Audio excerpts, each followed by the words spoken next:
అందరికీ నమస్కారం. జై భీమ్. కొంత గట్టిగానే ఉంటుంది. సమావేశానికి నన్ను ఆహ్వానించిన ఈ గ్రామ పెద్దలందరికీ ధన్యవాదాలు. వేదికను అలంకరించిన ప్రొఫెసర్ కాసిం సార్కి అండ్ ఈ గ్రామ పెద్దలందరికీ, మన బహుజన నాయకులందరికీ ప్రత్యేక ధన్యవాదాలు. సో మొదలే నన్ను మాట్లాడమని మైక్ ఇవ్వడం జరిగింది. ఒక్కసారి జై భీమ్ అందాం. ఎక్కడికి వినబడాలి? ఇది ఎక్కడికి వినబడాలి? ఏ జిల్లా? గద్వాల, కర్నూలు బంగ్లా గడికి వినబడాలా? జై భీమ్, జై భీమ్, జై బహుజన, జై బీసీ. సో నన్ను ఈ సమావేశానికి అంటే ఈ విగ్రహావిష్కరణ కార్యక్రమానికి ఆహ్వానించినప్పుడు మరి ఇక్కడ నేను ఫస్ట్ మీటింగ్ అంటే నా జీవితంలో గుర్తుండిపోయే రోజు ఇది. అందుకే నేను ప్రత్యేకంగా ఈ యూత్ టీం అందరికీ నేను ధన్యవాదాలు తెలియజేస్తున్నా.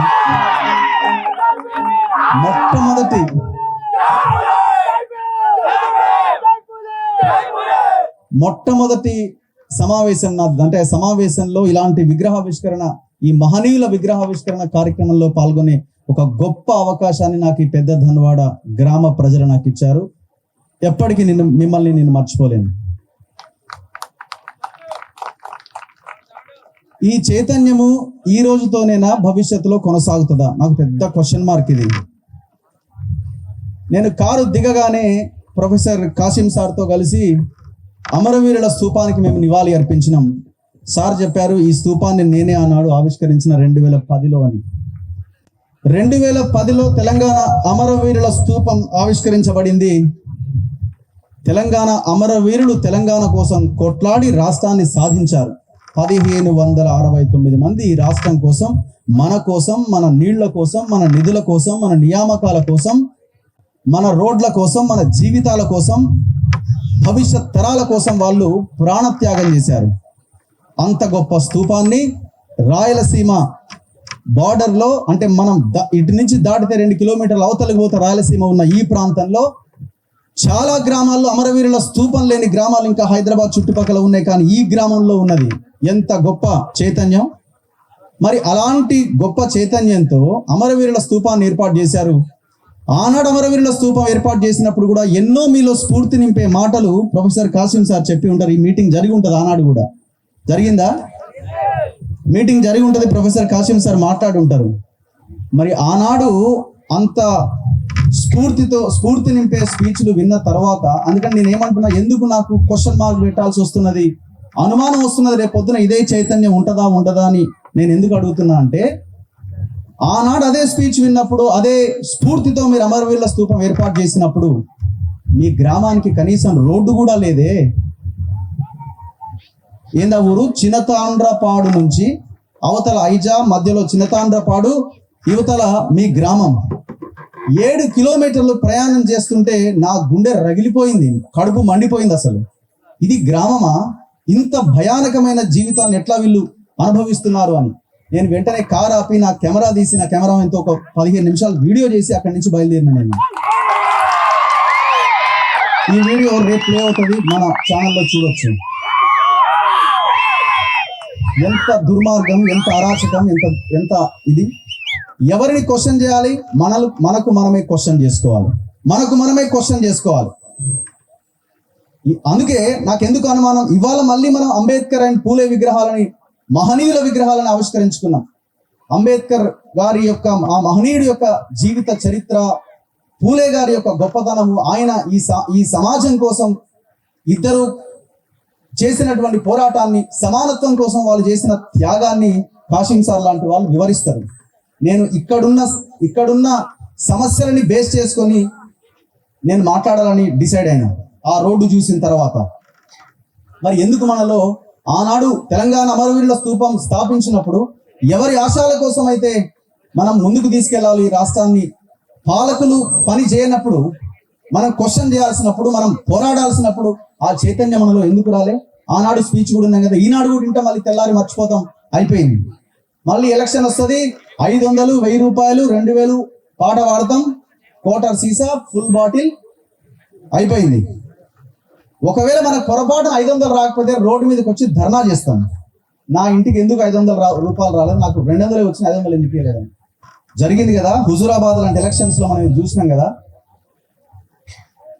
సో అందుకే ఇది మనం మర్చిపోకూడదు. రోడ్డు లేకపోవడం వల్ల మీరు ఎదుర్కొంటున్న సమస్య ఎంత భయంకరంగా ఉందో మీకు మాత్రమే తెలుసది. ఒకరోజు మేము ప్రయాణం చేసినాం, ప్రతిరోజు ఆ రోడ్డు వెంట ప్రయాణం చేసేది మీరే. హాస్పిటల్ ఉందా, స్కూల్ ఉందా? నాకు తెలిసింది ఇక్కడ 8వ తరగతి వరకే పాఠశాల ఉంది అని. అవునా? 10వ తరగతికి పోవాలంటే ఆ చిన్నతాండ్రపాడు అన్న గ్రామానికి వెళ్ళాలి. అమ్మాయిలు 7 కిలోమీటర్లు. అయితే వాళ్ళ తండ్రికి ఏదన్నా బైక్ ఉంటే ఆ బైక్ మీద తీసుకెళ్ళి దించాలి, మళ్ళీ తీసుకురావాలి. బస్సు ఉందా? లేదు. ఈ గ్రామానికి బస్సు లేదు. లేదంటే సాయంత్రమో పొద్దున్న వచ్చి ఆటోలో వాళ్ళు వచ్చి వెళ్ళాలి, లేదంటే సైకిల్ మీద ప్రయాణం చేయాలి. 11 సంవత్సరాలు అయిపోయింది తెలంగాణ రాష్ట్రం వచ్చి. స్వరాష్ట్రం అని మన నాయకులని అధికారంలోకి తీసుకొస్తే ఏం జరిగింది? ఎవరిది తప్పు? మనదే తప్పు. మనము బలమైన పోరాటాన్ని మనం సైలెంట్ గా ఉండడంతో ఈ సమస్య వస్తున్నది. చలో 2028 టార్గెట్ గా పెట్టుకోండి. డబ్బులు తీసుకోకుండా ఓటు వేస్తామని ఈ రోజున డిసైడ్ అవ్వండి. మీరు దమ్ముందా? ఎంతమందికి ఉన్నది? సో దయచేసి ఈ పోరాటాన్ని మనం కొనసాగించాల్సిన అవసరం ఉంది. అందుకే మనం ఒక నినాదం పెట్టుకుందాం. రోడ్డు పడడం కోసం మనం మూవ్మెంట్ స్టార్ట్ చేద్దాం ఈ క్షణం నుంచి. రోడ్డు ఎందుకు రాదు? ఈ రోడ్డు కోసం ఇక్కడున్న యువత, ఇక్కడున్న నాయకులు ఒక తాటి మీద నిలబడి ఈ రోడ్డు ఎందుకు రాదో రేపటి నుంచి అడగడం స్టార్ట్ చేయండి. కర్నూలు బంగ్లాకి వినబడాలి. సో చాలా మందికి ఇది పొలిటికల్ స్పీచ్ అనిపించవచ్చు. అరే ఇది మహనీయుల విగ్రహావిష్కరణకు వచ్చి రాజకీయం ఏంది అని. రాజకీయమే ఉంటది. రాజకీయాలే ముడిపడి ఉంటాయి ప్రతి దాంట్లో. రాజకీయం అంటే ఏంది? సమస్యలు పరిష్కరించలేనప్పుడు ప్రశ్నించడము. రాజకీయాన్ని మనం నెగిటివ్ కోణంలో చూసినప్పుడు అది రాజకీయ నాయకులు చేసే వాళ్ళు చేసే రాజకీయం వేరే, మనం మాట్లాడే రాజకీయం వేరే. దయచేసి దీన్ని గమనించాల్సిన అవసరం ఉన్నది. అంటే విద్య మనకు అందట్లే. 8వ తరగతి చదివిన తర్వాత 10వ తరగతి చదవడానికి అమ్మాయికి అవకాశం లేకపోతే ఇంకా ఆ కుటుంబం భవిష్యత్ ఏమున్నది? ఇది మనం అడిగామా? అడగాలి. ఎన్ని బెల్ట్ షాపులు ఉన్నాయి ఈ ఊర్లో? మందు దొరుకుతుందమ్మా? తాగుతున్నారా బాగా అందరూ? ఉందా? ఉన్నది. భయంకరంగా ఉన్నది. వాళ్ళు అదే చేశారు, వీళ్ళు అదే చేస్తున్నారు, భవిష్యత్తులో వచ్చేవాళ్ళు అదే చేస్తున్నారు. సో ఇందులో మార్పు తీసుకురావాల్సిన బాధ్యత మనందరి మీద ఉన్నది. ఇథనాల్ ఫ్యాక్టరీ పెట్టబోతున్నారట. ఇంతమంది జనాన్ని కాదని, ఇది ఒకటే గ్రామం కాదు కదా, చుట్టుపక్కల ఉన్న దాదాపు 10-15 గ్రామాలని కాదని ఎవడో ఆంధ్ర నుంచి, చిత్తూరు నుంచి వచ్చి ఇక్కడ పెడుతున్నాడంటే మీ నాయకుల సహకారం లేదని సాధ్యం కాదు. దయచేసి గుర్తుపెట్టుకోండి.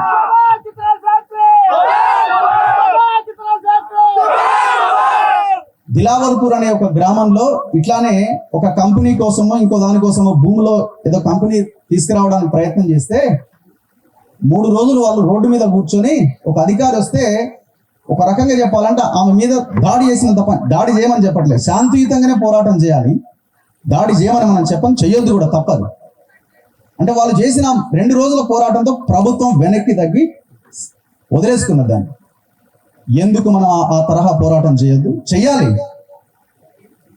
సమస్యకి పరిష్కారం పోరాటంతోనే దొరుకుతుంది. మనం లీడర్ని బతిమిలాడితే, లీడర్ని అడిగితే ఇవాళ రాజకీయాల్లో దొరకదు. పోరాటమే శరణ్యం. రోడ్డు మీదకి రావడం అంటే కర్రలు కత్తులు పట్టుకోం కాదు. శాంతియుతంగా మనం పోరాటం చేసి మన రాజకీయ నాయకులకు సెగ తగిలేలా చేయాలి. మీ బంగ్లాలో దాక్కున్న లీడర్ అనుకుంటున్నాడు ఎలక్షన్స్ అప్పుడు వస్తా, డబ్బులు పంచుతా, మందు పంచుతా, నేనే గెలుస్తా, నేను పెట్టించినోనే గెలుస్తా అనుకుంటున్నాడు. అరే మీరు అంత బానిసలుగా మనం బతుకుతున్నామా? ఒక్కసారి మన గుండె మీద మనం చేసుకుని మనం క్వశ్చన్ చేసుకోవాలి.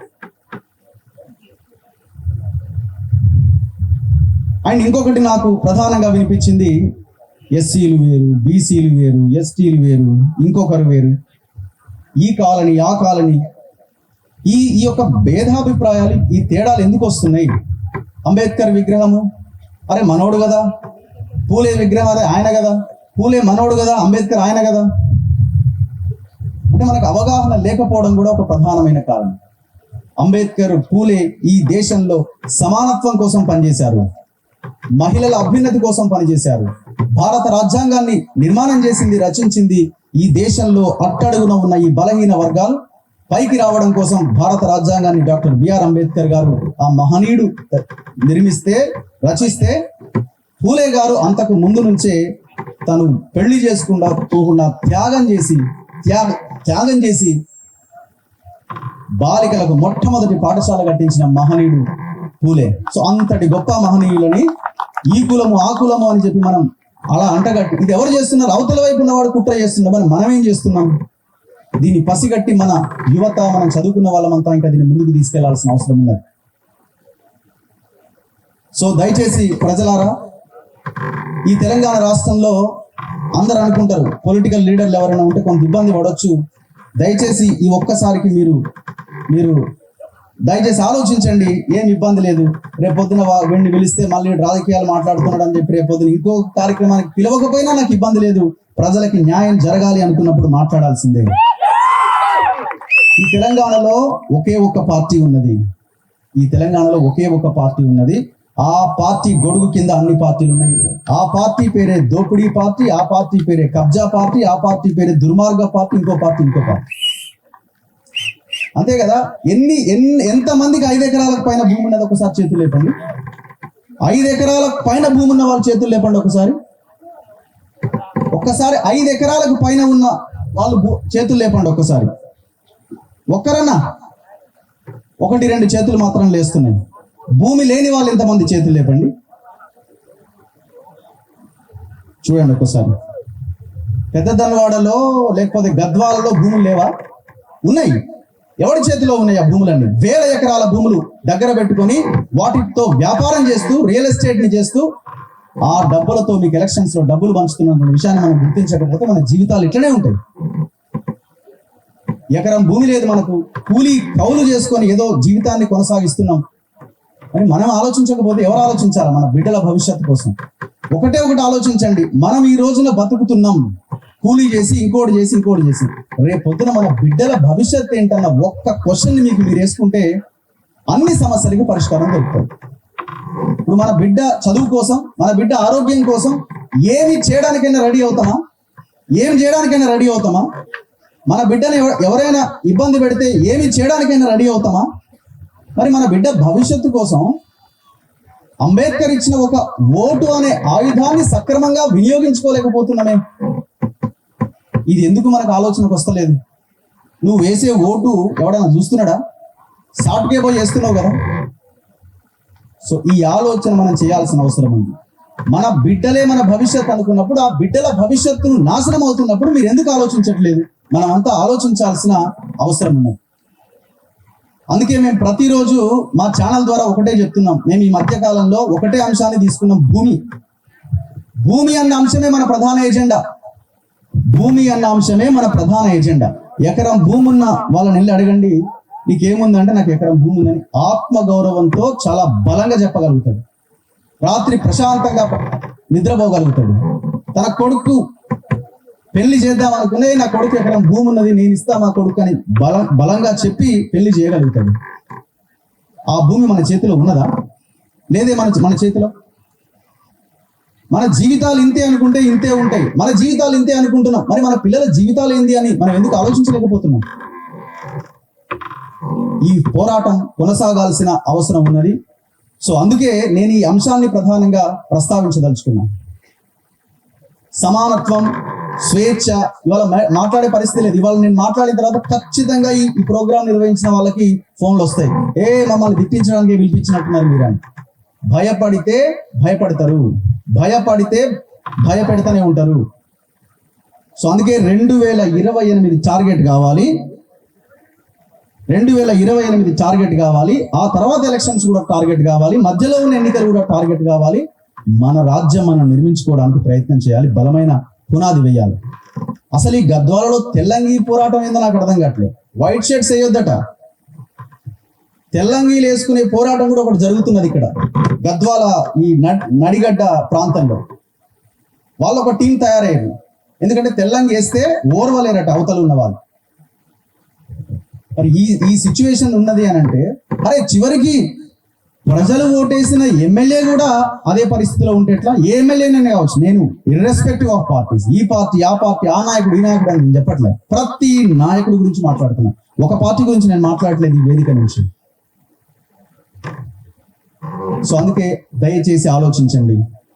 అంబేద్కర్, జ్యోతిరావు పూలే, సావిత్రిబాయి పూలే ఇలాంటి మహనీయుల ఆశయాలను వాళ్ళు కలలు కన్న స్వరాజ్యాన్ని, సామ్రాజ్యాన్ని మనం నిర్మించాల్సిన అవసరం ఉన్నది. ఇందులో యువత ప్రధానంగా నడుము బిగించాలి, మహిళలు కొంగు నడుముకు కట్టాల్సిన అవసరం ఉంది. ఎందుకు మన ఈ గ్రామంలో ఈ రాష్ట్రంలో బెల్ట్ షాపులు అని మనం నినదించాల్సిన అవసరం ఉంది. దయచేసి మనం డబ్బులకు అమ్ముడు పోయి ఓటేస్తే మన జీవితాలు ఇట్లనే ఉంటాయి. సో అందుకే దయచేసి ప్రజలారా అడుగు ముందుకే వేయాల్సిన అవసరం ఉంది. ఎట్టి పరిస్థితిలో మనం వెనకడిగేస్తే మనల్ని ఈ రకంగానే బానిసలుగానే చూస్తారు. ధన్యవాదాలు. జై భీమ్.